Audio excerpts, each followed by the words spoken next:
Let's have a look at the difference between the functioning of a battery and a capacitor.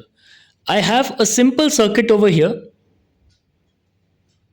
and once the circuit is complete, you see that this LED over here is glowing, right? Nothing very magical, nothing very magical, a very simple circuit. And let's just say if I remove or disconnect the battery over here, the LED does not glow. Now what I do is I place a capacitor in my circuit. So I'll just place a capacitor in my circuit over here. So I'll complete the circuit first. Now let's just say if I disconnect the battery over here, right, the bulb stops glowing. I'll complete the circuit once again, and I'll make a small change in this circuit.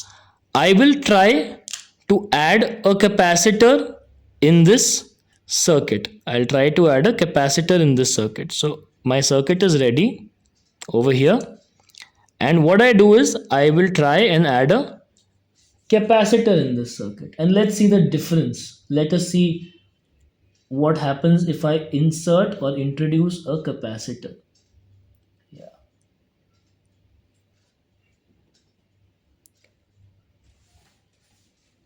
So I have introduced the capacitor over here, and I'll switch off the light so that you can see the result more clearly.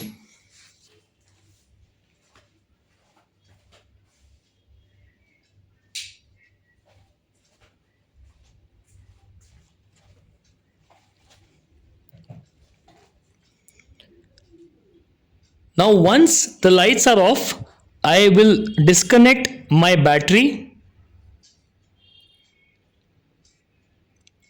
and wow, the LED is still glowing in spite of disconnecting the battery. This is because there is some charge which is stored in this capacitor. The capacitor is acting like a mini battery which stores some charge, because of which the LED is glowing for a period of time over here. So in a capacitor, what actually happens is that it charges and discharges very fast. That is the reason why the brightness of this bulb is eventually fading with time, because a capacitor charges and discharges very fast.